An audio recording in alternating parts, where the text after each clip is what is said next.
கர்த்தருக்காய் கர்த்தர் நான் துதிக்கிறேன், ஸ்தோத்திரிக்கிறேன். நம்முடைய வாழ்க்கையில் ஆண்டவர் மாத்திரம்தான் நமக்கு புகலிடமாக இருக்கார். நமக்கு முழுமையாக நம்ம நடத்தக்கூடிய காரியங்களை செய்தார் தான் கலாத்தியர் புத்தகத்தில் நம்ம படிச்சிருக்கோம். இன்றைக்கி கலாத்தியர் 3வது அதிகாரத்தில் 25லேருந்து 29 வரைக்கும் உள்ள வசனங்களை தியானிக்கலாம். ஆண்டவர் நமக்கு சொல்லித்தரதை நம்ம கடைபிடிச்சாலே நம்முடைய வாழ்க்கையில் பெரிய காரியங்கள் நடக்கிறதுக்கு நமக்கு உதவி செய்கிற தகப்பனாக இருக்கார். அதனால் நாம் வார்த்தைக்கு தான் முதலிடம் கொடுக்கணும். மற்றவங்க வார்த்தைகள் சொல்கிறத நம்ம அதை தியானித்து அதே தான் இவங்க சொல்கிறத நம்ம கேட்கணும் அப்படின்னு சொல்லுறதை நம்ம தவிர்க்கதை நிறைய நம்ம செய்யணும். வேத வசனங்களை படிக்கும்போது ஆண்டுடைய வசனத்துக்கு முதலிடம் கொடுக்குற பிள்ளைகளாக நம்ம இருந்தோம்னாக்கி ஆண்டவர் நம்மளை முதலிடத்தில் வைப்பார். எல்லா இடத்துலையும் நம்ம எந்த இடத்துல வைக்கப்படணும்னு பிசாசு நம்மளை திட்டம் போட்டு வச்சுருந்தா கூட அந்த இடத்துல நம்மளை உயர்த்ததை நம்மளுடைய வாழ்க்கையில் பார்க்க முடியும். நம்முடைய வாழ்க்கையில் பார்த்து ஆண்டவர் நன்றி சொல்ல அவரை துதிக்க நம்ம அனுதினமும் அர்ப்பணித்து நம்ம ஜெபிக்கணும். இந்த வசனங்கள்லாம் தியானிக்கும் பொழுது நீங்கள் கட்டாயம் ஆண்டவருடைய வசனத்தை தியானிக்கும் பொழுது நீங்கள் ஆண்டவருடைய பிரசனத்தை உணர்வீங்கன்னு சொல்லி நான் விசுவாசிக்கேன். அப்படி வசனங்கள் இன்னும் அதிகமாக தியானிக்க ஆண்டவர் உதவி செய்வார். இன்றைக்கி நம்ம கலாத்தியர்லேருந்து நம்ம வாசிக்கும் போது வசனங்களை தியானிக்கும் பொழுது ஆண்டவர் நம்மளோட கூட பேச ஜெயிப்போம். நல்ல தகப்பனே உங்களுக்கு நன்றி செலுத்துகிற சுவாமி. வசனங்களை தியானிக்கும் பொழுது நீங்கள் எங்களோட கூட பேசணுமா ஜெபிக்கிற சுவாமி. நீங்கள் என்ன எங்களுக்கு செய்திருக்கிறீங்க என்பதை நாங்கள் படித்து கொண்டு இருக்கும்போது எங்களுடைய வாழ்க்கையில் எல்லாவற்றையும் நீங்கள் செய்து முடிக்க வல்லவர் என்பதை நாங்கள் விசுவாசிக்கத்தக்கதான அந்த விசுவாசத்தை எங்களுடைய இதயத்தில் தர வேண்டுமா ஜெபிக்கிறோம். ஆவி ஆத்மா சரீரம் முழுவதையும் ஆளுகை செய்கிற எங்களுடைய தேவன், மண்ணினால் உருவாக்கி கரத்தினால் எங்களை மகிமைப்படுத்துகிற தேவன், எங்களுக்கு பெரிய காரியங்களை செய்கிற தேவன் எங்களோடு கூட இருக்கிறீர் என்பதை நாங்கள் உணர்ந்து ஜெபிக்கிற பிள்ளைகளாய் காணப்பட இந்த வசனங்களை தியானிக்கும் போது எங்களோடு கூட பேச வேண்டுமா ஜெபிக்கிறாண்டவரே. தகப்பனையின் சிலுவையில் எல்லாவற்றையும் செய்து முடித்த தேவன் எங்களுக்கு பிதாவாக இருக்கிறபடியா, நாங்கள் உங்கள் பிள்ளையாக இருக்கிறபடியா ஆண்டவரே. அப்படிப்பட்ட பெரிய சிலாக்கியத்தை எங்களுக்கு தந்திருக்கீங்களே, அதை நினைத்து ஒவ்வொரு நாளும் உண்மை துதித்து பாடி ஜெபிக்கிற பிள்ளைகளாக நாங்கள் காணப்படும். வசனத்துக்கு மூலமாக ஆண்டவரே நீங்கள் பேசும்பொழுது அதுக்கு கீழ்ப்படிய இந்த சத்தத்துக்கு கீழ்ப்படுகிற பிள்ளைகளாக நாங்கள் காணப்பட ஆவியானவர் எங்களுக்கு உதவி செய்வனுமா ஜெபிக்கிற கேட்குற பிள்ளைகளுக்கு அப்படியே நடத்த போகிறக்காக நன்றி செலுத்துகிறோம். வசனங்களை தியானிக்கும் பொழுது நீங்கள் ஆவியானவர் எங்களோடு கூட பேச வேண்டுமா ஜெபிக்கிறோம். துதிக்கிறேன், ஸ்தோத்திரிக்கிறேன். துதிக்கிற மயமெல்லாம் அம்மக்கே செலுத்துகிறேன். ஏசு ரட்சகன் நாமத்தில் ஜெபம் நல்ல பிதாவே, ஆமென். பாடி துதித்து ஆண்டவர் வசனத்திற்கு நம்ம கடந்து செல்லலாம்.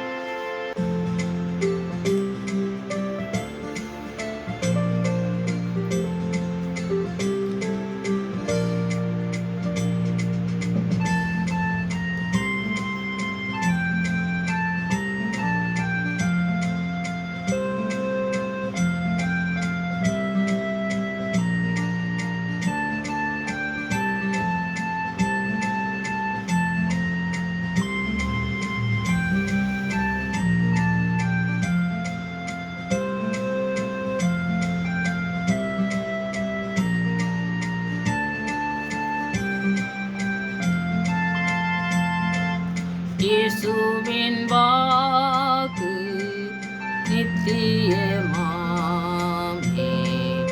என்ன நெறினும் மாறாதாமே. வானமும் பூமியும் மாறிப்போமே, வல்லவர் வாக்கு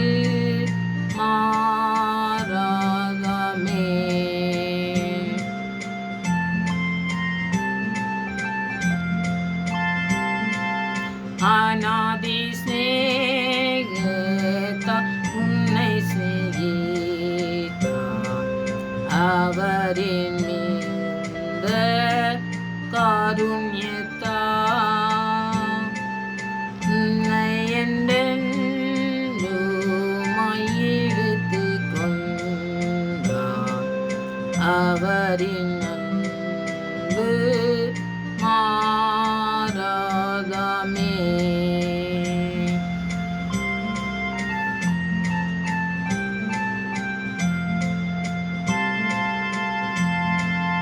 இயேசுவின் அன்பு நித்தியமாமே, என்ன நெறினும் மாறாதாமே. தந்தையும் தாயும் கைவிட்ட போதும் நேசரின் அன்பு மாறாதாமே.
கலாத்தியர் 3வது அதிகாரத்தில் 25லேருந்து 29 வரைக்கும் நம்ம உள்ள வசனங்களை தியானிக்கலாம். கலாத்தியர் 3வது அதிகாரத்தில் 25வது வசனம். நம்ம விசுவாசம் வந்த பின்பு நாம் உபாத்தியருக்கு கீழ்ப்படிவுகளாக இல்லை. நாங்கள் ஆண்டவர் உபாத்தியர்னா நம்ம சார் வாத்தியாருன்னு சொல்லுவோம். இல்லாட்டா நம்ம படிக்கிறதுக்கு நமக்கு ஒரு டீச்சர் இருப்பாங்க பார்த்தீங்களா, அந்த மாதிரி ஒரு டீச்சர். அவருக்கு விசுவாசம் வந்த பின்பு ஆண்டவருக்கு கீழ்ப்படிஞ்சு அவருக்கு கீழ்ப்படிஞ்சு நம்ம இருக்கிறவங்களா இருப்போம். நம்ம விசுவாசம் வந்துட்டுனாலே ஆண்டவருக்கு கீழ்ப்படிக்கிறது வந்து ஒரு பெரிய காரியமே கிடையாது. அதில் ரொம்ப ஆழமாக நம்ம கொண்டு போகிறாரு. இப்போ வசனங்களை வச்சு தியானிக்கும் பொழுது தான் நம்ம படிக்க முடியும். 26வது வசனத்தை நீங்கள் படித்து பார்த்தீங்கன்னாக்கி, நீங்கள் 25, 26 நீங்கள் எல்லாரும் கிறிஸ்து இயேசுவை பற்றும் விசுவாசினாலே தேவனுடைய புத்திரராக இருக்கிறீர்களே. இப்போ வந்த வசனத்துக்கு நம்ம 2 வசனத்தையும் பார்த்தீங்கன்னாக்கி, ஆண்டவருக்கு கீழ்ப்படிஞ்சு நம்ம வாழணுங்கிறதுல ரொம்ப முக்கியமான வசனங்கள் இருக்குது. அந்த வசனத்தில் தான் ஆண்டவருக்கு பிள்ளையாக மாறணும் அப்படிங்கிறத எப்படி சொல்கிறாருன்னு பாருங்கள். நீங்கள் நிறைய வேத வசனங்கள் படிக்கிறவங்களா இருந்தால் உங்களுக்கு தெரியறதுக்கு வாய்ப்புகள் இருக்குது. ஏன்னா வசனங்களை நம்ம தினமும் படிக்கிறவங்க நிறைய பேர் இருக்கும் பார்த்தீங்களா, அதனால் தெரியும். ஆனால் யோவான் 1:12 நீங்கள் படித்து பார்த்தீங்கன்னா இது எல்லாருக்குமே தெரிஞ்ச வசனம் தான். யோவான் வெறும் யோவானில் 1:12 வசனத்தை நீங்கள் படித்து பார்த்தீங்கன்னாக்கி, அவருடைய நாமத்துமே விசுவாசம் உள்ளவள அவரை ஏற்றுக்கொண்டவர்கள் எத்தனை பேர்களோ அத்தனை பேருக்குமே தேவனுடைய பிள்ளைகள் ஆகும்படிக்கு அவர் அதிகாரம் கொடுத்துருக்காரு. இப்போ என்ன சொல்றாரு, அவர் புத்திரராக இருக்கிறீர்களே அப்படின்னு சொல்கிறாரு. அவர் கலாத்தியரில் சொல்கிறாரு. ஆனால் இங்கே என்ன சொல்கிறாரு யோவானில், நீங்கள் தான் என்னுடைய பிள்ளைகள். நான் பாருங்கள், என் நாமத்தினால யாரெல்லாம் இருக்கீங்களோ அவங்கெல்லாம் என் பிள்ளை அப்படின்னு சொல்லி அவர் அதிகாரம் கொடுத்துருக்காரு. ஏன் பிள்ளை அப்படின்னு சொல்லக்கூடிய ஒரு காரியத்தை நமக்கு ஆண்டவர் கொடுத்துருக்காருன்னா, அது எவ்வளோ பெரிய ஸ்லாக்கியம்னு பாருங்கள். ஒரு சாதாரண தகப்பன் கொடுக்குற அந்த அதிகாரம் கிடையாது. இது ஆண்டவரே அவர் நாமத்தில் அவர் நாமத்தை சொல்லும், அவருடைய பேரை சொல்லும் பொழுதே அவருடைய பிள்ளையாக நம்மளை மாற்றி நம்மளுக்கு என்னெல்லாம் செய்கிறாரு அப்படிங்கிறத நம்ம நிறைய படிச்சிருப்போம். அப்போ பாருங்கள், ஆண்டவர் அப்படி எவ்வளோ பெரிய தகப்பனுக்கு நம்ம பிள்ளையாக மாறணும்னாக்கி எத்தனை பேராக இருந்தாலும் சரி அவர் நாமத்தை கூப்பிடும்போதே அவருடைய பிள்ளையாக மாற்றாருன்னு சொல்கிறாரு. அப்போ அவருடைய பிள்ளையாக இருக்கிறதுக்கு நம்ம என்னென்ன ஸ்லாக்கியங்கள்லாம் நமக்கு என்னென்ன காரியங்கள்லாம் நடக்குது அப்படிங்கிறத பற்றி நம்ம படிக்கணும்னாக்கி வசனங்கள் மூலம் தியானிச்சுட்டு இந்த காரியங்களையும் நம்ம படிக்கும் பொழுது நிறைய காரியங்களை நம்ம கற்றுக்கொள்ள முடியும். அதை பாருங்கள், நான் தேவனுடைய பிள்ளைகள்னு சொன்னோம்னா என்னதுங்க, கிறிஸ்துவை முதல்ல ஏற்றுக்கொள்ளணும். ஆண்டவராக இயேசு கிறிஸ்துவை ஏற்றுக்கொள்ளணும். ஆண்டவர் தான் நமக்கு எல்லாம் செய்யக்கூடிய நல்ல தகப்பன் அப்படிங்கிறத நம்ம முழு இதயத்தோடு நம்ம ஏற்றுக்கொள்வோம் பார்த்தீங்களா, அப்போ தான் அவருடைய பிள்ளையாக நம்ம மாற முடியும். 2வது பார்த்திங்கன்னா, அவர்கிட்ட விசுவாசம் வைக்கணும். அவர்கிட்ட விசுவாசம் வைக்கிறது ரொம்ப பெரிய காரியம். அவர் நம்மளோட கூட இருக்கும்பொழுது அது பெரிய காரியம் கிடையவே கிடையாது. ஏன்னா அவர் தான் விசுவாசத்தை தொடக்கிறவரும் முடிக்கிறவருமா இருக்கிறதுனால அவர் தான் விசுவாசத்தை நமக்கு தரணும். அவர் நமக்கு நிறைய இடத்துல பாருங்கள், நம்ம வாழ்க்கையில் சில காரியங்கள் நடக்கும்போது ஆண்டவரே என்ன நடக்குமோ அப்படிங்கிற ஒரு பயம் கூட வரதுக்கு வாய்ப்புகள் இருக்குது பாருங்கள். அந்த நேரத்தில் விசுவாசத்தோடு அவரை பற்றி பிடிச்சிக்கிட்டு ஜெபிக்கிற ஒரு காரியங்கள் ஆண்டவர் மாத்திரம், ஆவியானவர் மாத்திரம் நமக்கு தர முடியும். அதனால் ஆவியானவரை நமக்கு பெற்றுக்கொள்ளதுக்கு நீங்கள் தினமும் நான் ஜெபிங்கன்னு சொல்லியிருக்கேன். அது மாதிரி ஜெபிங்க. அப்போ ஆண்டவர் நமக்கு அந்த காரியங்களை செய்வார். அப்போ அந்த ஆண்டவருடைய பிள்ளையாக மாறணும்னாக்கி அவருடைய மீட்பு, அவர்கிட்ட நம்ம விசுவாசம் வைக்க, நம்பிக்கை வைக்க பார்த்தீங்களா, அதெல்லாம் நமக்கு ரட்சகராக அவர் நம்மளை ரட்சகராக அவர் நம்மளுடைய பிள்ளையாக மாற்றுறதுக்கு நம்மளை சேர்க்கறதுக்கு ஆண்டவர் ஆவியானவரை தராரு. அப்போ அந்த ஆவியானவரை பெற்றுக்கொண்டு நம்ம அதை விசுவாசத்தில் நம்ம பலப்படும் பொழுது ஆண்டவர் நமக்கு ஒரு பெரிய காரியங்களை செய்ததை நம்ம பார்க்க முடியும்.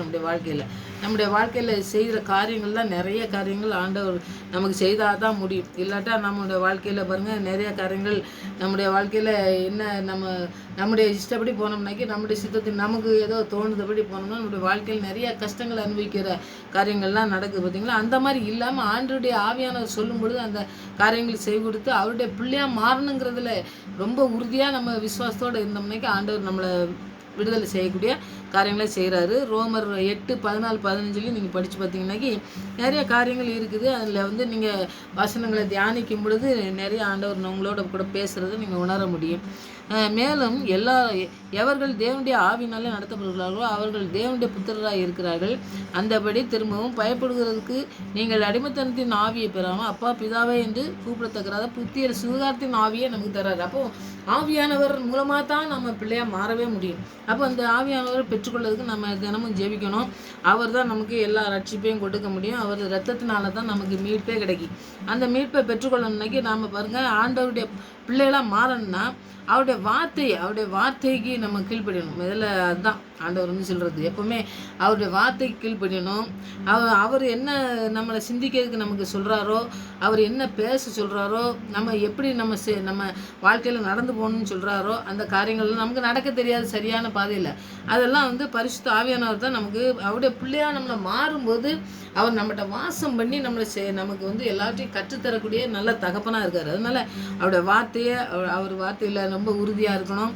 அவர் என்ன சிந்தனை கொடுக்குறோ அந்த சிந்திக்கிறதுக்கு நமக்கு ஆண்டவர் ஆவியான உதவி செய்ய, நம்ம என்ன பேசணுங்கிறது, நம்ம எப்படி நடக்கணுங்கிற வழி எல்லாத்தையுமே ஆவியானவர் நமக்கு கற்றுத்தரக்கூடியவராக இருக்கார். அதனால் ஆவியானவரை பெற்றுக்கொள்கிறதுக்கு நம்ம ஜெபித்து இந்த நாட்கள்லாம் நீங்கள் அந்த இடத்துல நீங்கள் நடந்து செல்லும் பொழுது நமக்கு அந்த ஆண்டவருடைய ஆவியானவர் தான் நமக்கு உதவி செய்ய வல்லமுள்ளவர். ஏன்னா மனுஷனுடைய உதவிலாம் விருதா.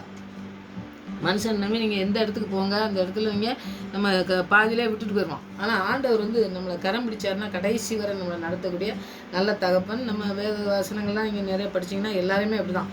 ஆண்டவர் கூப்பிட்டாருனாக்கி அது அவன் சில தவறுகள் செய்யும்பொழுது கூட அவனை அதை செய்யக்கூடாது அப்படிங்கிற ஒரு உணர்த்தி அப்புறம் கடைசி வரைக்கும் அவங்களை கரை சேர்க்கக்கூடிய ஒரு நல்ல தகப்பன். அதனால் நம்முடைய வாழ்க்கையிலையும் பார்த்திங்கன்னா சில காரியங்கள் நம்ம விழுந்து போகும்பொழுது ஆண்டவரே என்னை உதவி செய்யுங்கன்னு சொல்லி ஆவியானவர் மூலமாக நம்ம ஜெபிக்கும் பொழுது ஆண்டவருடைய பெரிய காரியங்களை நமக்கு செய்ததை நம்ம பார்க்க முடியும். ஆவியானவர் செய்யும் காரியத்தை பற்றி தான் இப்போ நம்ம படிக்க போகிறோம். ஒரு 7 காரியத்தை நான் சொல்கிறேன், நீங்கள் அது தியானிங்க, வசனத்தையும் தியானிங்க. ஆண்டவர் பெரிய காரியங்கள் செய்வார். முதல்ல அவருடைய சித்தத்தை செய்வதற்கு ஆண்டவருடைய உதவியை நம்ம உதவி செய்கிறார். அவர் தான் நமக்கு அவருடைய சித்தம் செய்யணும், அவருடைய வார்த்தையின்படி கீழ்ப்படினாக்கி அதுக்கு அவர் தான் அவருடைய காரியம் அவர் உதவி செய்யலைனாக்கி நம்ம அதில் கரெக்டான அவர் சித்தத்தை அவர் என்ன சொல்கிறாரோ அதை நம்ம கடைபிடிச்சு போகவே முடியாது. அவர் சொல்கிற காரியங்களில் செய்யணுனாக்கி அவர் ஆவியானவர் சொல்லணும். ரெண்டாவது பார்த்திங்கனாக்கி அவருடைய வார்த்தையின்படி அவருடைய வாக்கு என்ன சொல்கிறாரு, அவருடைய வார்த்தையின் மூலமாக என்ன சொல்கிறாரு, எப்படி நடக்கணும்னு சொல்கிறாரோ அதை நமக்கு செய்கிறதுக்கு அவர் உதவி செய்கிறார். அப்புறம் வாழ்க்கையில் நமக்கு வழி நடத்துறதுக்கு நம்ம வழி எப்படி தெரியாமல் நான் இப்போ சொன்ன பாருங்க, அந்த மாதிரி வழி தெரியாமல் இருக்கும்போது அதுக்கு உதவுறாரு. அப்புறம் உலகத்தில் உள்ள ஆசைகள் அதுக்கெல்லாம் ஏற்று நிற்கணும். ஏன்னா உலகத்தில் உள்ளவர்கள்லாம் என் பிதாவினால் உண்டானவைகள் அல்ல அப்படின்னு சொல்லுவார்ல. அதனால் உலகத்தில் உண்டான அந்த ஆசை மற்ற ஏதோ ஒரு காரியம் ஆண்டவருக்கு பிரியமில்லாத காரியங்களை நம்ம பார்க்கும்போதோ அதை நினச்சி நம்ம இதான் வேணும் அப்படின்னு சொல்லி நம்ம கேட்கும்போதோ அது பாவ இச்சை தான். அது அந்த ஆசைக்கு ஏற்று நிற்கிறதுக்கு நமக்கு ஆண்டவர் அதுக்கு உதவி செய்கிற தகப்பனாக இருக்கார். அவர் அந்த காரியத்தை ஆவியானவர் மூலமாக நமக்கு செய்கிறார். 5வது தீமைக்கு விரோதமாக ஆனால் எவனோ தீமை செய்கிறான்னா அவனுக்கு தீமை செய்யக்கூடாது அப்படிங்கிறத செய்கிறாரு. ஏன்னா நியாயத்தீர்ப்பு நாளில் அவர் நம்மளை நியாயத்துக்கு போகிறார். அதனால் நீ செய்கிற காரியங்களுக்கு நான் வரும்பொழுது உனக்கு நியாயம் தீர்ப்பேன்னு சொல்கிறாருல, அந்த ரெண்டையும் அவர் சொல்லித்தரக்கூடியவராக இருக்கார். தீமை செய்யாத, அதுக்காண்டி நீ நியாய தீர்ப்பு நாளில் நீ அது கணக்கு ஒப்புவிக்கணும்னு சொல்லி அந்த காரியங்களை ஆவியானவர் நமக்கு அதை செய்யாமல் இருக்கணும். இந்த தீமை செய்கிறாங்க பார்த்தீங்களா, அந்த செய்யாமல் இருக்கிறதுக்கு நமக்கு உதவி செய்கிற நல்ல தகப்பனாக நமக்கு இருக்கார். 6வது காரியம் பார்த்தீங்கன்னா விசுவாசத்தில் உறுதியாக நின்று வழி விலகி போகாமல் நிற்கிறதுக்கு எச்சரிப்பு கொடுக்காரு. நீ இப்படி போகக்கூடாது, இப்படி போனேன்னா இப்படி விழுந்துருவோமா அப்படின்னு சொல்லி நமக்கு ஒரு எச்சரிப்பின் சத்தத்தை கொடுக்கக்கூடிய ஒரு நல்ல தகப்பனாக நமக்கு இருக்கார். இதெல்லாம் மனுஷன் சொல்லி நமக்கு செய்யவே மாட்டாங்க. அதனால ஆண்டவர் ஆவியானவர் தான் இதெல்லாம் செய்வார்.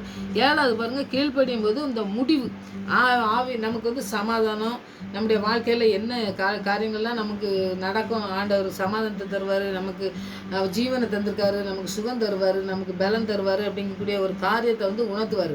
நான் தான் தர முடியும் எல்லாவற்றையும், நீ கீழ்ப்படி எனக்கு கீழ்ப்படிந்தானா அப்படின்னு சொல்லி அந்த கீழ்ப்படுதலை ஆண்டவர் ஆவியானவர் நமக்கு தரக்கூடியவராக இருக்காருன்னு சொல்லி நான் பார்க்கலாம். இந்த 7 காரியங்களையும் ஆவியானவர் செய்யும் காரியம். அவர் நமக்கு உதவி செஞ்சு நம்மளை செய்யறதுக்கு அவர் உதவி நமக்கு நாடி ஜெபிக்கணும், இதை செய்கிறார். அடுத்து ஆவியானவர் நமக்கு இதெல்லாம் செய்யணும் அப்படிங்கக்கூடிய தூண்டுதல், அதாவது நீ இதை செய்யணும், இது இப்படி படித்தேன்னா இப்படி இருப்ப, இப்படி என்கிட்ட வரணும் அப்படிங்கக்கூடிய ஒரு காரியத்தை நமக்கு தூண்டுதல்னா என்னது, நம்ம படிக்காமல் இருப்போம் பாருங்கள், டீச்சர்ஸ்லாம் போனோம்னாக்கி படிக்காமல் இருந்தோம்னாக்கி ஏய் படி, நல்லா படித்தாதான் இன்னொரு 2 தடவை படி. அப்போ அப்படி படிக்கும்போது பார்த்திங்கன்னா நீ இந்த கொஸ்டின்ஸ் வரும்போது நீ அந்த ஆன்சர் கரெக்டாக இருக்குன்னு டீச்சர் சொல்லுவாங்க பார்த்தீங்களா. அப்போது ரொம்ப சின்ன வயசுலலாம் பார்த்திங்கன்னாக்கி ஒரு பாடம் சொல்லி கொடுப்பாங்க. சின்ன பிள்ளைகள்லாம் பாடம் சொல்லி கொடுத்துட்டு அதை 5 திருப்ப நீ சொல்லி எழுதிட்டு வா அப்போ உனக்கு மனப்பாடம் ஆயிரும், நீ வந்து பரீட்சையில் நல்லா எழுதிடலாம் அப்படின்னு சொல்லி சொல்லுவாங்க சின்ன பிள்ளைகள்லாம். அந்த மாதிரி காரியங்கள் இருக்குது பார்த்தீங்களா. அந்த மாதிரி ஆண்டவருடைய ஆவியானவர் தூண்டுதல் செய்கிறாரு. இப்போ ஆவியானவர் நம்மளோட கூட இருக்கும் பொழுது நீ இப்படி செய்யணும் செய்யணும்னு சொல்லிக்கிட்டே இருக்கும் பொழுது தான் நமக்கு வந்து அந்த ஆவியின் உணர்த்தல் இருந்தால் தான் நமக்கு வந்து அந்த காரியங்கள் நடக்கும், நம்மளும் நடத்துவோம். அதாவது தேவனுடைய வசனங்களை வந்து வாசிப்பேன். அவள் அந்த வசனங்களை வாசிக்கிட்டே இருக்கும் பொழுது அந்த தூண்டுதல், அந்த வசனங்களை சிலர் பாருங்கள், வசனங்களை எனக்கு படிக்கவே முடியலைங்க, தூக்குனாலே வந்து பைபிள் வசனத்தை தூக்குனாலே எனக்கு தூக்கம் வந்துருமாங்க, இல்லாட்டா படிக்க நேரத்துக்கு ஏதாவது வேலை வந்துருமாங்கல்ல பார்த்தீங்களா. அந்த மாதிரி காரியங்கள்லாம் செய்யாமல் நீ இருந்து வசனத்தில் நீ இருக்கணும்னு ஆவியானவர் மாத்திரம்தான் நமக்கு வழி நடத்தணும். அதுக்காண்டி ஜெபிக்கணும். ரெண்டாவது ஊக்கமாக ரெண்டாவது சொன்னேன் பார்த்தீங்களா, ஜெபிக்கிறதுக்கு ஆரம்பிச்சிட்டாங்கன்னா போதும் உடனே தூக்கம் வந்துருமாங்க. அப்படி சொல்கிறவங்க நிறைய பேர் இருக்காங்க பார்த்தீங்களா. அந்த மாதிரி இல்லாமல் ஊக்கமாக ஜெபிக்கிறதுக்கு ஆண்டவர் ஆவியானவர் தான் நமக்கு உதவி செய்கிறவராக இருக்கார். மூணாவது பார்த்திங்கன்னா அந்த நிறைய பிரசங்கங்களை போதனைகளை வந்து நம்ம கேட்கணும். ஏன்னா வந்து பார்த்திங்கன்னா நல்ல போதனை பண்ணுறவங்களாம் நிறைய பேர் இருக்காங்க. அந்த காரியங்களை நம்ம கேட்கும்போது பிரசங்கத்தெல்லாம் கேட்கும் பொழுது நம்மளுக்கே ஆண்டவர் பேசுகிறதா இருக்கும், நிறைய காரியங்கள்லாம் நடக்கும் பார்த்திங்களா. அந்த மாதிரி பிரசங்கத்தை கேட்கணும்.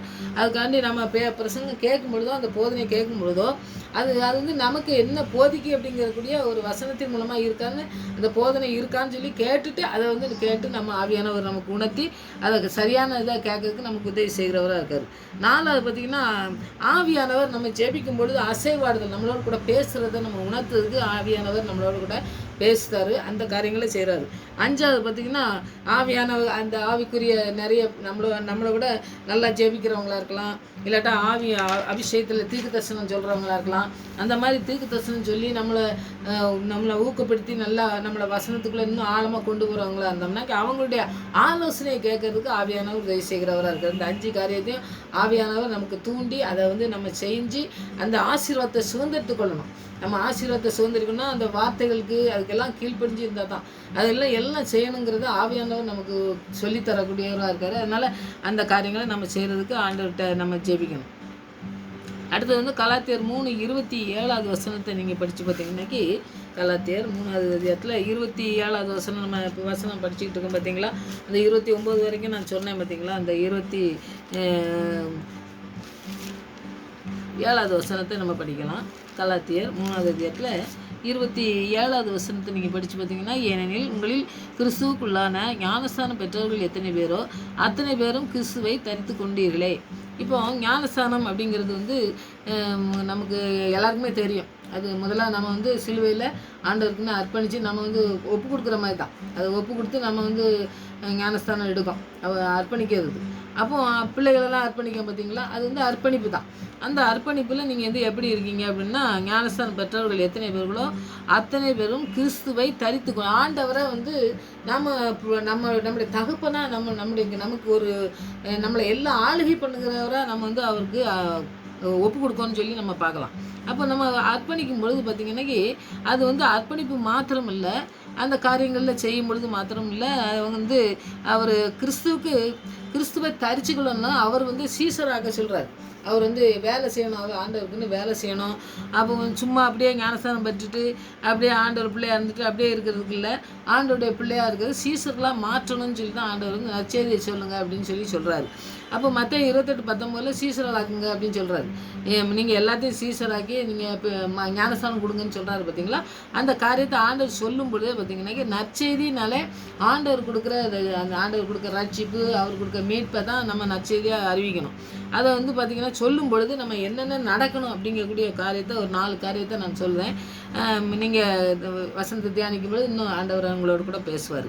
முதலாவது பார்த்திங்கன்னாக்கி மனம் திரும்புதலையும் பாவமன்னிப்பும் நம்ம வந்து நம்ம வசனத்தை சொல்லும் பொழுது, அதாவது என்ன வசனத்தை சொல்லும் பொழுதோ இல்லாட்டா ஒரு பிரசங்கம் பண்ணும்போதோ ஒரு நற்செய்தி நம்ம நல்ல செய்தி அப்படின்னு உங்களுக்கு நான் சொல்கிறேன் அப்படின்னு சொல்லி யார்கிட்டயா சொல்கிறோம் பார்த்தீங்களா.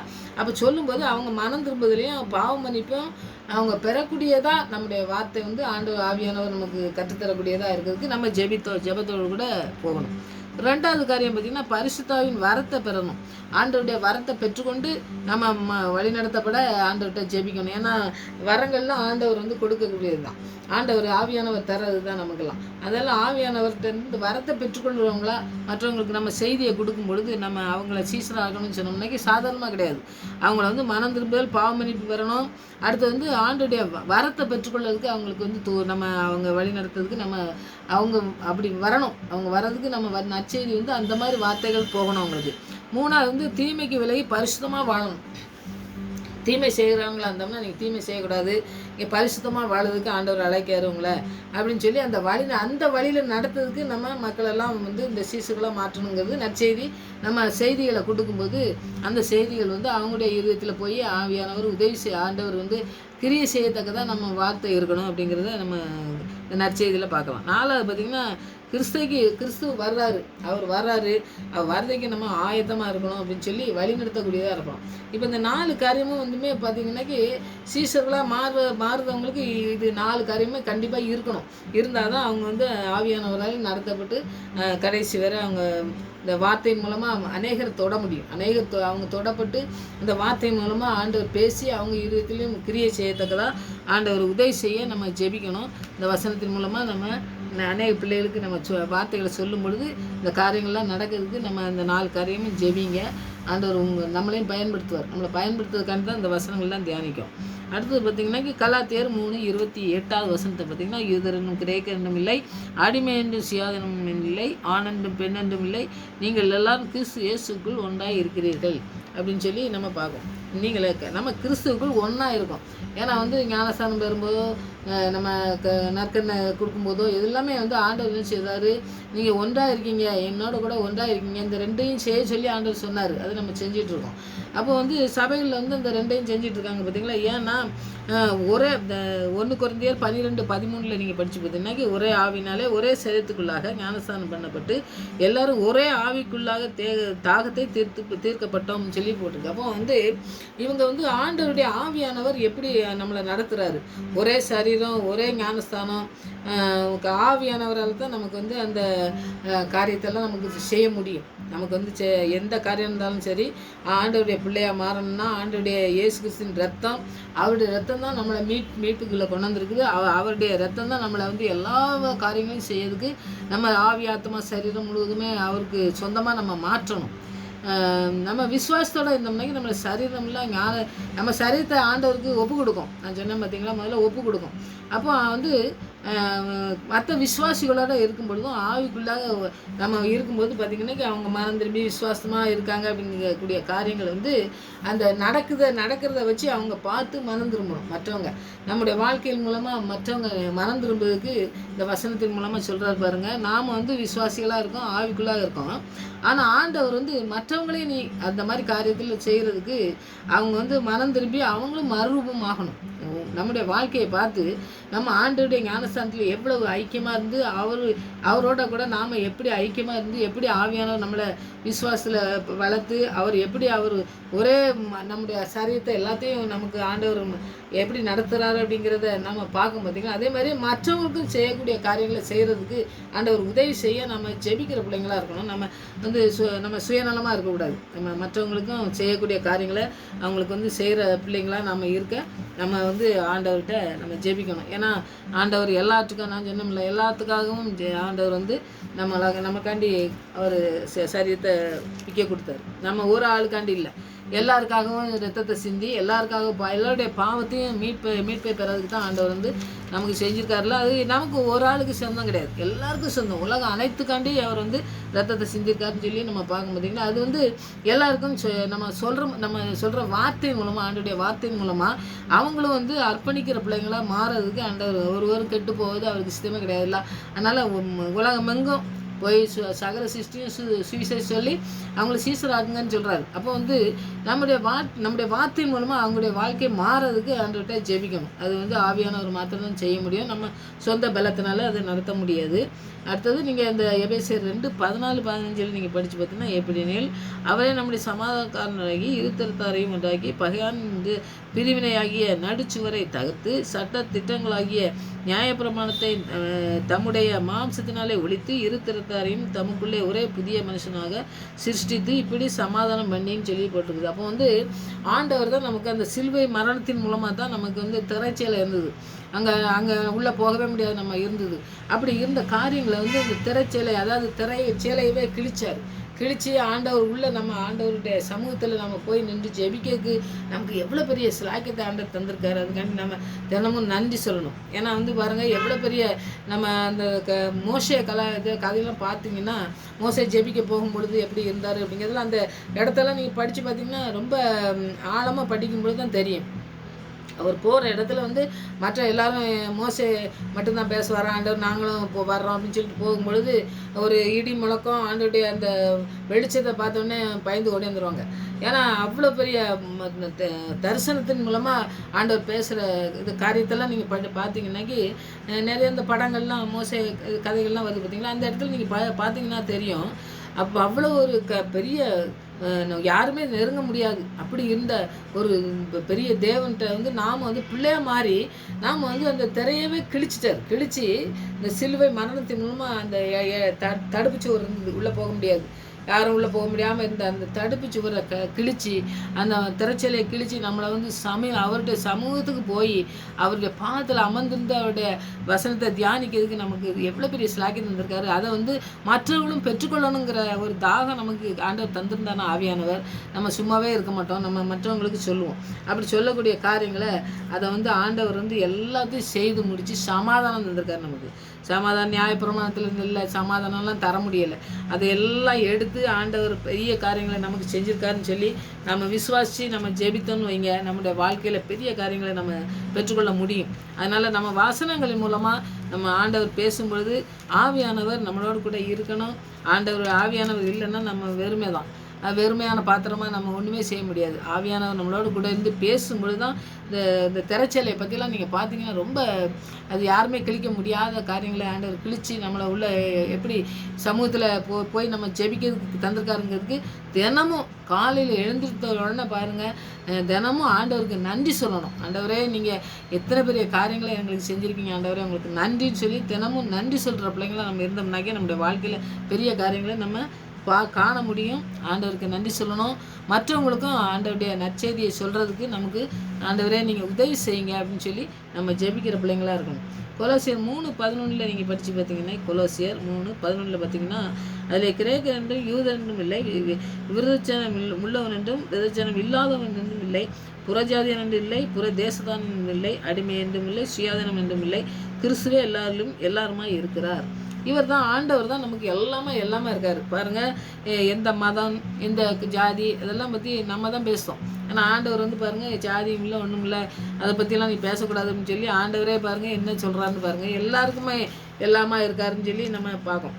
அப்போ அவர் வந்து உன்னதமானவர். அவருக்கு வந்து பாருங்கள் எல்லாம் சிருஷ்டித்தது பூரா அவர் தான். அவர் வந்து முந்தின பேரானவர், அவர் முதல் சிருஷ்டி, அவர் வந்து உலகம் தோன்றதுக்கு முன்பாகவே நீங்கள் ஆதியாகமத்தை பார்த்தீங்கன்னா அவர் இருக்கும்போது அசைவாடிட்டு இருந்தாருன்னு சொல்லி ஆவியானவர் அசைவாடிட்டு இருந்தார். அதெல்லாம் வெறுமையாக இருந்துன்னு தான் இருக்கும். இருள் அது எல்லாமே ஆண்டவர் அதுக்கு பிறகு தான் அது வெளிச்சத்தை கொண்டு வந்தார். எல்லாம் வெளிச்சம், இருள், அதுக்கு பகல், அதுக்கு தேவைப்படுறதெல்லாம் நம்ம ஆதியாகமம் 1வது அதிகாரத்தை படித்து பார்த்தா எல்லாம் சிருஷ்டிப்பு எல்லாத்தையும் பற்றி நம்ம படிக்கும். அதனால் அவர் வந்து முந்தினவர் தான். அவர் எப்பவும் முந்தின பேரானவராக இருந்தார். முன்பாகவே உலகம் தோன்றதுக்கு முன்பாகவே அவர் இருக்கிறவராக இருக்கார். அவர் தான் எல்லாத்தையும் சிருஷ்டித்து எல்லாத்தையும் நடத்தினார் அப்படிங்கிற காரியத்தை மாத்திரம் நம்ம தெரிஞ்சுக்கிட்டோம்னா நம்முடைய வாழ்க்கையில் நம்ம ஆவி ஆத்மா சரீரம் நமக்கு வேணுங்க, என்ன காரியம், சாப்பாடு வேணும், துணி வேணும், அது வேணும், இது வேணும் கவலைப்படுதோம் பார்த்தீங்களா, அந்த கவலையெல்லாம் நம்ம மறந்துடுவோம். ஏன்னா மண்ணுனால நம்மளை உருவாக்கி சுவாசிச்சு நமக்கு ஊதி அதை வந்து நம்மளை படைச்சி நம்மளை அனைத்தையும் தந்து நீங்கள் ஆசீர்வாதமாக இருப்பீங்கன்னு சொன்னதே வந்து அவர் தான். ஆண்டவரே சொல்லிவிட்டு அவர் வந்து நம்மளை வந்து ஏதோ நமக்கு முடியாது அப்படிங்கக்கூடிய காரியத்தை நாமளே செய்யணும் அப்படின்னு சொல்லி அவர் விட போகிறது கிடையாது. அந்த காரியத்தில் நம்ம உறுதியாக இருந்தோம்னாக்கி நம்ம பெரிய காரியங்களை ஆண்டவர் செய்கிறத நம்ம பார்க்க முடியும். அவர் வந்து சிருஷ்டித்த நம்மளை எல்லாரையும் சிருஷ்டித்தது அவர் தான். அதனால் அவர் சிருஷ்டிப்பில் நாம் வந்து எல்லாருமே நம்ம அவருடைய கரத்தில் தான் இருக்கோம். அவருடைய கரத்தில் இருக்கிற யாரையும் நான் சொல்லுவார், என்னுடைய கரத்தில் இருக்கிற யாரும் பிடுங்க முடியாது, என்னுடைய ஆடு என்னுடைய கரத்துலேருந்து எவனும் பிடுங்க முடியாதுன்னு சொல்லுவார்ல. அந்த காரியங்களை நம்ம அவருடைய கரத்தில் நாம் இருக்கோங்கிற உறுதியான விசுவாசம் நமக்கு இருக்கணும்னா ஆவியானவர் நம்மளை நடத்தும் போது தான் இருக்க முடியும். அதனால் ஆவியானவர் பெற்றுக்கொள்ள நான் தினமும் சொல்கிறது அதுதான், எப்பவும் சொல்கிறது அதுதான். ஆவியானவரை பெற்றுக்கொள்வதற்கு நீங்கள் வாஞ்சியோடு இருங்க. ஆவியானவர் இந்த நாட்களில் கடைசி நாட்களில் மாம்சமான யாவர் மேலும் ஊற்றுவேன்னு சொன்ன நாட்கள் தான் இந்த நாட்கள். அதனால் எல்லார் மேலேயும் ஆவியை ஊற்றுவார். பிள்ளைகள் மேலே, சின்ன பிள்ளைகளாக இருந்தாலும் சரி, பெரிய பிள்ளைங்களாக இருந்தாலும், பெரியவங்களாக இருந்தாலும் சரி, வயசானவங்களாக இருந்தாலும் சரி, யாருனாலும் அவர் நிறைக்கிறதுக்கு வல்லமுள்ளவராக இருக்கார். அதனால் நீங்கள் வாஞ்சியோடு கேட்டிங்கன்னா கண்டிப்பாக நீங்கள் பெற்றுக்கொள்ள முடியும். பெற்றுக்கொண்டு வாழும்பொழுது தான் ஆண்டவருடைய பிரசனத்தை நீங்கள் உணர முடியும். அடுத்து கலாத்தியர் 3:29 வசனத்தை நீங்கள் கடைசி வசனத்தை நீங்கள் படித்து பார்த்தீங்கன்னாக்கி, நீங்கள் வசனத்தை படிச்சுட்டு அப்புறம் தியானிச்சுட்டு நீங்கள் வந்து அந்த மற்ற காரியங்களை நீங்கள் செய்யும் பொழுது ஆண்டவர் பெரிய காரியங்களை நமக்கு கற்றுத்தரக்கூடிய காரியங்களை கற்றுத்தருவார். அதுதான் நம்ம தியானிக்கும். ஏன்னா எங்கே போனாலும் சரி, எந்த வசனத்துக்கு போனாலும் சரி, கடைசி சிலுவை மரணம் தான். சிலுவையில் மரணம் நடந்தது, உயிர்த்தெழுந்தார். அதுதான் நம்மளை மீட்பு, நம்ம ரட்சிப்பு, நம்மளை வழிநடத்துறது எல்லாமே இருக்குதுன்னு சொல்லி கடைசி அதில் தான் எல்லாமே முடியுது. நீங்கள் கிறிஸ்துவனுடையவர்களாயினால் ஆபிரகாம் சந்ததியாராயும் வாக்குத்தத்தத்தின்படி சுதந்திரராயும் இருக்கிறீர்கள். இப்போ ஆபிரகாமை கொண்டாடுறாரு. இப்போ நியாயப்பிரமாணத்தை பற்றி அப்படி சொன்னேன் பார்த்தீங்களா? நியாயப்பிரமாணத்தெல்லாம் உடைச்சிட்டார் ஆண்டவர். உடைச்சி நம்மளை வந்து அவருடைய பிள்ளையாக மாறி அவர் இந்த திரைச்செல்லாம் கிழித்து நம்மளை கொண்டு போயிருக்காரு. அப்போ ஆபிரகாம் சந்ததினாலே வந்து பார்த்திங்கன்னாக்கி ஆண்டவருடைய சந்ததியில் நம்ம வர்றோம்னு சொல்லி பார்க்கணும். ஆண்டவர் வந்து எல்லா சந்ததியும் மாற்றுறாரு. ஆபிரகாம் சந்ததியை பெண்ணா அவருக்கு பிரியமான காரியங்களை செய்யக்கூடிய ஒரு சந்ததி அவருக்கு வரணும் அப்படிங்கிறது தான் ஆபிரகாம் எடுத்தார். அவர் வந்து சொல்கிற காரியங்களை நம்ம பார்க்கலாம். ரோமர் 9 ரோமரை நிறைய படிங்க. ரோமரில் நிறைய சட்டத்திட்டங்களை பற்றிலாம் நிறைய பவுல் எழுதிச்சிருக்கிறத பார்க்க முடியும். 9:7 வசனத்தை நீங்கள் படித்து பார்த்தீங்கன்னா, அவர்கள் ஆபிரகாம் சந்ததியானாலும் எல்லாரும் பிள்ளைகள் அல்லவே. ஆபிரகாம் சந்ததி அப்படின்னு சொன்னோம்னாக்கி, ஆபிரகாம் சந்ததினா எல்லாரும் பிள்ளையா அப்படின்னு சொன்னோம்னாக்கி, அவருக்கு முதலாவது பிறந்த பையன் அவர் வந்து ஆண்டவர் சொல்லுவார், வாக்குத்தத்தத்தின் பிள்ளை தான் என் பிள்ளை அப்படிம்பார். ஆனால் என் முதல்ல பிறந்த பிள்ளைய ஆச்சரிக்காமல் இல்லை, அவன் ஆசீர்வாதமாக இருந்தான். ஆனால் ஆண்டவர் சொல்கிறது அதுதான், வாக்குத்தத்தத்தின்படி ஆண்டவர் வாக்கு கொடுத்து பிறந்த பிள்ளை ஈசாக்கு, அதுதான் ஆசீர்வச்சாருன்னு சொல்லி நம்ம பார்க்கோம். அதுதான் வந்து சொல்கிறாரு, ஈசாக்கின் இடத்தில் உன் சந்ததி விளங்கும் என்று சொல்லி இருந்தது. நான் வந்து ஈசாக்கு, அதாவது உன்னுடைய மனைவி பிறக்கிற பிள்ளை தான் வந்து வாக்குத்தத்தின் பிள்ளைன்னு சொல்லி ஆண்டவர் சொல்லி அவர் சந்ததின்னு இப்போ அந்த சந்ததியிலேருந்து தான் வரும்னு சொல்லி ஆண்டவர் சொல்லியிருந்தார். ஆனால் இஸ்மவேலுங்கிறது முதல் பையன். இப்போ அவனே ஆசீர்வச்சார். ஆனால் ஆண்டவர் சொன்ன காரியங்கள் சரியான காரியங்களை கடைபிடிக்காமல் இவங்க 2 பேரும் தவறு பண்ணதுனால இஸ்மவேலுங்கிறவர் பிறந்தார். ஆனால் வந்து ஆண்டவர் சொன்ன காரியங்களை இங்கே சொல்கிறாரு, அதான் அது பிள்ளை இல்லை, அவருடைய பிள்ளையாக இருந்தாலும் கூட அவர் வந்து சொன்ன காரியங்களில் நிறைவேற்றதுக்காண்டி சொல்கிறாரு, ஈசாக்கை தான் சொல்கிறார். அது எப்படி எனில், மாம்சத்தின்படி பிள்ளைகளானவர்கள் தேவனுடைய பிள்ளைகள் அல்ல, வாக்குத்தத்தத்தின் பிள்ளைகளானவர்களே அந்த சந்தின்னா அவர் ஆண்டவர் சொல்லி என் வாக்குத்தத்தம் கொடுத்து பிறந்த சந்ததி தான் ஈசாக்கு. அப்போ ஈசாக்கு மூலமாக தான் சந்ததி பரிசுத்தமாக வாழறதுக்கு நான் வந்து அவனை இப்போ தேர்ந்தெடுப்பேன்னு சொல்லி சொன்னார் பாருங்க. அந்த காரியத்தை ஆண்டவர் சொல்கிறாரு. அப்போ ஆபிரகாம் விசுவாசம் இருந்துச்சு, ஆபிரகாம் மாதிரி நம்ம இருக்கணும் அப்படின்னு சொல்லி பார்க்கும். ஆனால் வந்து ஆண்டவருடைய பிள்ளையாக மாறணும்னா, ஆபிரகாம் சந்ததியாக மாறணும்னா, ஆபிரகாம் சந்ததியில் தான் ஒரு பரிசுத்த கூட்டம் எழுமணும். பூமியில் வந்து ரொம்ப பரிசுத்தமாக இல்லை, அதனால பரிசுத்தமாக வாழுறதுக்கு நான் தேர்ந்தெடுத்திருக்கேன் அப்படின்னு சொல்லி தான் வந்து அவர் வந்து விசுவாசத்தில் பலப்படுறதுக்கு ஆண்டவர் வந்து வழி நடத்தினார். நம்ம ஆபிரகாம் தன்னால் விசுவாசம்லாம் வந்திருக்கிறதுக்கு வாய்ப்பே கிடையாது. ஏன்னா விசுவாசம் இல்லாமல் நிறைய காரியங்கள்லாம் செஞ்சார் பார்த்தீங்களா. அந்த மாதிரி செஞ்சதுனால நம்முடைய மாதிரி தான் இருந்திருக்காரு. இருந்தாலும் மற்ற காரியங்களில் கடைசி மகனை பிறந்த பிறகு ஆண்டவர் சொன்ன வாக்கு தத்துவத்தை வந்து அவர் பிடிச்சிக்கிட்டார். அப்போ நம்முடைய அதனால தான் வந்து தகப்பனாக மாற்றினார். அப்படி தான் நம்ம வந்து கிறிஸ்துவின் பிள்ளையாக மாறணும்னாக்கி ஆண்டவருடைய வாக்கு தத்துவத்தை நமக்கு தந்திருந்தாருன்னா அதை நிறைவேற்ற வல்லமுள்ளவர்னு சொல்லி நம்ம விசுவாசித்து நம்ம ஜெபிக்கணும். அப்போ மாம்சத்தின்படி பிறந்ததுனாக்கி அவங்க இஷ்டத்துக்கு பிறந்தது தான் இஸ்மவேல். அப்போ வாக்கு தத்துவத்தின் வாக்கின்படி ஆண்டவர் சொல்லும்போது சாராள்கிட்ட 1 வருஷம் கழித்து நான் வருவேன், உன் மடியில் ஒரு பிள்ளை இருப்பான்னு சொல்லி ஆண்டவர் சொல்கிற காரியம் சொன்ன பிறகு பிறந்தது ஈசாக்கு. அவன் தான் வந்து வாக்குத்தத்தின் பிள்ளை. அதுபோல் நம்முடைய வாழ்க்கையிலையும் பார்த்திங்கன்னாக்கி சில காரியங்கள் தவறு பண்ணாலும் ஆனால் ஆண்டவர் வாக்குத்தத்தம் கொடுத்தது அப்படியே நிறைவேற்றி அவனை வந்து பலியிடத்துக்கு கூப்பிட்டு அப்புறம் பலியிடத்துக்கு கொண்டு வந்தாலும் அவன் வந்து விசுவாசத்தோடு அந்த விசுவாசத்தில் நின்று ஜெயிக்கும் பொழுது தான் ஆண்டவர் வந்து அந்த தகப்பனாக மாற்றார், விசுவாசின் தகப்பனாக மாற்றார். அப்படி நம்முடைய வாழ்க்கையிலையும் பார்த்திங்கன்னாக்கி ஆண்டவர் என்ன செய்து முடிச்சிருக்காரு, எப்படி வாக்குத்தத்தம் கொடுத்துருக்காரு, ஏன் ஆபிரகாமை சந்ததியாக மாற்றினார், ஏன் கிறிஸ்துவின் சந்ததியாக மாற்றினார், எப்படி வாக்குத்தத்தத்தை கொடுத்தாரோ அதை நிறைவேற்றுறதுக்கு வல்லமுள்ளவர்னு சொல்லி ஆபிரகாம் எப்படி விசுவாசத்தோடு இருந்தாரோ அதுபோல் நம்மளும் இருக்கணும் அப்படிங்கிறதுக்காக தான் இதெல்லாம் எழுதி தந்திருக்காரு. அப்போ நம்ம கிறிஸ்துவின் சிலுவை அவருடைய சிலுவை மரணத்தின் மூலமாக நம்ம எப்படி இருக்கணும், அவர் எப்படி நமக்கு செஞ்சு முடித்தார் அப்படிங்கிறது ஆவியானவர் மாத்திரம்தான். நான் எப்பவும் சொல்கிறேன், எல்லாத்துலேயுமே ஆவியானவர் நமக்கு துணை இல்லைன்னா இந்த இப்போ வசனம் படித்தோம் பார்த்தீங்கன்னா இது எல்லாமே ஆவியானவரால் எழுதப்பட்டது. அதனால் ஆவியானவர் நம்ம கூட இருக்கும்பொழுது தான் அந்த காரியங்கள் சொன்ன காரியங்கள்லாம் நமக்கு நடக்கிறதுக்கு நம்ம வாய்ப்பு இருக்குது. இல்லாட்டா நம்ம தவறி போயிடுவோம். அதனால் ஆவியானவரை பெற்றுக்கொண்டு ஆசீர்வாதத்தை பெற்றுக்கொள்ள ஒவ்வொரு நாளும் நீங்கள் ஜெபத்தோடு கூட ஆவியானவர் பெற்றுக்கொள்ள ஜெபிங்க. ஆவியானவர் கண்டிப்பாக உங்களை நிறைப்பார், ஆண்டவர் வழி நடத்துவார், நேரான பாதையில் பரிசுத்த கூட்டங்களை எழுப்பதுக்கு நற்செய்தியை சொல்கிற பிள்ளைங்களா வழி நடத்துவார், நம்மளை ரட்சிப்பார், நம்மளை விசுவாசத்தில் பலப்பட இந்த ஆபிரகாம் சந்ததி மாதிரி அவர் வாக்கு கொடுத்தாரு பாருங்க. அது மாதிரி நம்மளுக்கு வாக்கு கொடுத்து நம்முடைய பிள்ளைகளெல்லாம் அப்படி நடத்துறதுக்கு நம்ம பிள்ளைகளெல்லாம் அர்ப்பணிக்கணும். மற்ற பிள்ளைங்களுக்கு நம்ம நல்ல செய்திகளை சொல்லும் பொழுதோ வேத வசனங்களை சொல்லும் பொழுதோ உங்களையும் ஆசீர்வதிப்பாருன்னு சொல்லி நம்ம சொல்கிற பிள்ளைங்களா நம்முடைய வாழ்க்கையில் நிறைவேறும் போது அவங்க வாழ்க்கையில நிறைவேறும்னு சொல்லி நம்ம கற்றுக் கொடுக்குற பிள்ளைங்களா நம்மளை மாற்றுறதுக்கு நம்மளை பயன்படுத்துறதுக்கு ஆண்டவர்கிட்ட ஜெபிங்க. இப்போ ஜெபிக்கும் பொழுது ஆண்டவர் பெரிய காரியங்கள் செய்வார். ஏன்னா திரைச்சலையை கிழித்து நம்ம வந்து அவர் கூட சமமாக இருந்து தகப்பனாக நம்மளோட ஒரு சாதாரண தகப்பன்னா நம்ம போய் எப்படி இருப்போம் அந்த மாதிரி அவருடைய பாதத்தில் இருந்து நம்ம ஜெபிக்கிறதுக்கு ஒரு பெரிய அதிகாரத்தை நம்மளோட பிள்ளைன்னு அதிகாரமே கொடுத்துருக்காரு. அந்த அதிகாரத்தை நம்ம பெற்றுக்கொண்டு அவையானவரை பெற்றுக்கொண்டு நம்ம அந்த வசனங்களின் மூலமாக நம்ம நடந்து சென்று ஆண்டுடைய பிரசனத்தை உணர்ந்து நம்ம ஜெபித்து அந்த ஆசீர்வாதத்தை சுதந்திரிப்போம். நம்முடைய பிள்ளைகள் நம்முடைய வாழ்க்கையில் எல்லா காரியங்களையும் ஆண்டவர் செய்ய வல்லமுள்ளவர்னு சொல்லி நீங்கள் ஜெபிங்க. ஆண்டவர் பெரிய காரியங்களை உங்களுக்கு செய்வார். அந்த காரியங்களில் நீங்கள் வந்து உறுதியாக நின்று நீங்கள் ஜெபிக்கும் பொழுது அந்த ஆசீர்வாதத்தை கண்டு ஆண்டவரை துதிப்பீங்க.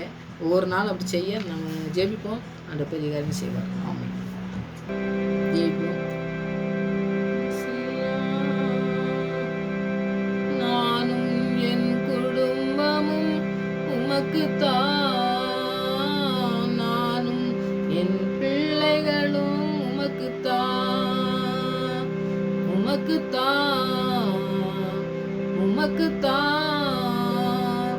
நானும் என் பிள்ளைகளும் உமக்குத்தான், நானும் என் குடும்பமும் உமக்குத்தான். ஆம் சுவாமி, எங்களுடைய பிள்ளைகளை எல்லாம் அர்ப்பணிக்கணும். நாங்கள் வார்த்தைகளை சொல்லும் பொழுது அநேக பிள்ளைகளும் உங்களுடைய பிள்ளையாய் மாறணும். ஆண்டவரே, உங்களுடைய பிள்ளைகளாய் மாறுவதற்கு சிலாக்கியத்தை தந்திருக்கீங்க, அந்த அதிகாரத்தை தந்திருக்கீங்களே, நன்றி ஆண்டவரே. இந்த உலக தகப்பன்லாம் எங்களை கைவிட்ட பொழுதும் எங்களை கைவிடாதபடி எங்களை கடைசி வரை கரை சேர்த்து எங்களை நடத்துகிற நல்ல தகப்பனாக இருக்கீங்க, எங்களுக்கு சமாதானக்காரனராக இருக்கீங்க. உலகம் அனைத்தையும் அண்ட சராச்சரங்களையும் படைத்து எங்களை மண்ணினால் உருவாக்கி எங்களை ஆண்டவரே மகிமைப்படுத்த வைத்திருக்கீங்களே, நன்றி ஆண்டவரே. ஒன்றும் அறியாத எங்களை ஆண்டவரே அறிவை தந்து ஆவியானவரை தந்து எங்களை வழிநடத்துகிறீரே, நன்றி சுவாமி. உங்களுடைய வல்லமுள்ள வார்த்தைகள் எங்களுடைய வாழ்க்கையிலே கிரியை செய்யத்தக்கதா உங்களுடைய ஆவியானவர் எங்களை வழிநடத்தத்தக்கதா செபிக்கிறோம் சுவாமி. நீங்க என்ன வழியிலே நடத்த வைத்திருக்கீங்களோ ஆண்டவரே, உங்களுடைய சித்தத்துக்கு முழுவதுமாய் நாங்கள் அர்ப்பணித்து செபிக்கிறோம். ஆவியானவர் எங்களுக்கு உதவி செய்ய வேண்டுமா செபிக்கிறோம் ஆண்டவரே. எங்களுடைய வாழ்க்கையில ஒவ்வொரு நாளும் ஆண்டவரே நீங்க கூட இருக்க வேண்டுமா செபிக்கிறேன். உங்களுடைய வார்த்தையின் மூலமா எங்களோடு கூட பேச வேண்டுமா செபிக்கிறேன் ஆண்டவரே. பொல்லாத சத்துரு எவனை விழுங்கலாமோ என்று சுற்றி திரியும் போது தேவ ஆவியானவர் எங்களுக்காக பரிந்து பேசுகிறவராய், எங்களுக்கு விடுதலை தருகிறவராய், எங்களுடைய வாழ்க்கையில எல்லாவற்றையும் செய்து முடிக்கிறவராய் இருக்கிறபடியாக நன்றியோடு துதிக்கிறேன், ஸ்தோத்திரிக்கிறேன் ஆண்டவரே. உங்களுடைய வல்லமுள்ள வார்த்தைகள் எங்களுடைய வாழ்க்கையை கிரியை செய்யட்டும் ஆண்டவரே. ஆவியானவர் எங்களை கரம் பிடித்து நடத்தி செல்லும் ஆண்டவரே. எங்களுடைய வாழ்க்கையில் இருக்கிற தோல்விகளை எல்லாவற்றையும் மாற்றும் வல்லமை உமக்கு மாத்திரம் உண்டு என்று விசுவாசிக்க எங்களை கிருபை செய்யுங்க ஆண்டவரே. நாங்கள் எந்த இடத்துல விழுந்து கிடக்கிறோமோ, எந்த இடத்துல தலைகுனிந்து இருக்கிறோமோ, எந்த இடத்துல வெட்கப்பட்டு இருக்கிறோமோ ஆண்டவரே, அந்த இடத்துல எல்லாம் நீங்க தூக்கி எடுக்க வல்லமுள்ளவராக இருக்கீங்க. நன்றி. உமக்கு அர்ப்பணிக்கும் பொழுது அற்புதமாய் நடத்துகிறவர், எங்களுடைய தேவைகளை எல்லாம் சந்திக்கிறவர், எங்களுடைய நோய்களை எல்லாம் சுமந்தவர். யாரும் சுமக்கலாண்டவர். எங்களுடைய வாழ்க்கையில தோல்விகள் வரும் பொழுது எந்த மனிதனும் எங்களை கரம் பிடித்து தூக்கி விடவே இல்லாண்டவர். நீங்க தூக்கி விட்டீங்களே, நன்றி. உங்களுடைய பிரசனத்தினால் எங்களை நிறைத்து எங்களை ஆவி ஆத்மா சரீரத்தை ஆண்டவரே இந்த நாள் வரை ஆண்டவரே நடத்தி வருகிறேன். நன்றி சுவாமி. எங்களுடைய தேவைகளை எல்லாம் சந்திக்கிறவரே உமக்கு நன்றி. உங்களுடைய பிரசனத்தினால் எங்களை நிறைத்து நடத்துகிறீரேன். நன்றி ஆண்டவரே. எங்களுடைய குறைவுகளிலே நிறைவாக்கி தந்து வழி நடத்துகிறீரேன். நன்றி ஆண்டவரே. ஒரு பரிசுத்த கூட்டம், ஒரு பரிசுத்த சந்ததி ஆண்டவரை எழுமணும் எங்களுடைய வாழ்க்கையில ஆண்டவரை. எங்களுடைய எல்லா ஆண்டவரே தீர்மானமும் அதுதான் ஆண்டவரே. எங்களுடைய ஆசை எல்லாம் அதுதான் ஆண்டவரே. ஆபிரகாமிலே ஒரு சந்ததி ஆண்டவரே, பூமியில ஒரு பரிசுத்த சந்ததி எழுமணும்னு தெரிந்து கொண்டீங்களே, அதுபோல எங்களையும் தெரிந்து கொண்டு வழிநடத்துங்க ஆண்டவரே. விசுவாசத்திலே பலப்படணும், பரிசுத்தத்திலே இன்னும் அதிகமாய் ஆண்டவரே பலப்பட கிருபை செய்யுங்க. ஆவியானவர் எங்களுக்கு உதவி செய்ய வேண்டுமா ஜெபிக்கிறோம். எல்லா காரியங்களும் நீங்க உதவி செய்து எங்களை நடத்துவதை நாங்கள் கண்டு உண்மை மாத்திரம் துதிக்கிற பிள்ளைகளாய் காணப்பட தேவன் கிருபை செய்யுமா ஜெபிக்கிறேன் ஆண்டவரே. எங்களை இழுத்த நோக்கம் உண்டு, எங்களை ஜீவனோடு வைத்திருப்பதற்கு ஒரு நோக்கம் உண்டு. அந்த நோக்கத்தை நிறைவேற்றி முடிக்க தேவ ஆவியானவர் எங்களுக்கு உதவி செய்து எங்களை வழிநடத்த போவதற்காக நன்றி செலுத்துகிறோம். இந்த நாள் வரை நடத்தினவர் இனியும் நடத்தி எங்களை கரை சேர்க்க போவதற்காக நன்றி செலுத்துகிறோம். கேட்கிற பிள்ளைகளுக்கும் என்ன தேவையா இருந்தாலும் தகப்பனே நீங்க செய்து முடிக்க வேண்டுமா ஜெபிக்கிறேன். எங்களுக்கு ஜெபிக்க தெரியாம இருக்கலாம், கேட்க தெரியாம இருக்கலாம். கேட்பதற்கு முன்பாகவே நீங்க அறிந்திருக்கீங்க. நாங்க என்ன கேட்க வேண்டும் தெரியாத பொழுதே நீங்க தர வல்லமுள்ளவரா இருக்கீங்க. எல்லாரையும் செய்து முடிக்க வல்லமுள்ள, எல்லாவற்றையும் செய்து முடிக்க, எல்லாவற்றையும் நேர்த்தியாய் செய்து முடிக்கிறவரா இருக்கீங்க. நன்றி. எந்த இடத்துல நீங்க ஆண்டவரை குறைவா இருக்கிறோமோ அந்த நிறைவாக்கி தந்து உடைய நாமத்தை உயர்த்துகிற பிள்ளைகளாய் காணப்பட, உடைய நாமம் ஆண்டவரை பிரஸ்தாவப்பட, உடைய நாமம் ஆண்டவரை மகிமைப்படத்தக்கதா எங்களுடைய வாழ்க்கை இருக்கட்டும் ஆண்டவரே. எங்களுடைய வாழ்க்கையை அப்படி மாற்றி வழிநடத்த போறதுக்காக நன்றி செலுத்துறோம். ஆவியானவரை எங்களுடைய ஜெபத்துக்கு பதில் கொடுத்தோம்னா நன்றி. மறுபடியும் அப்படி சமூகத்திலே வருமுறை எங்களை காத்து வழிநடத்தமா ஜெபிக்கிறேன். துதிக்கான மயம் எல்லாம் மகே செலுத்துகிறேன். இயேசு ரட்சகர் நாமத்தில் ஜெபங்களை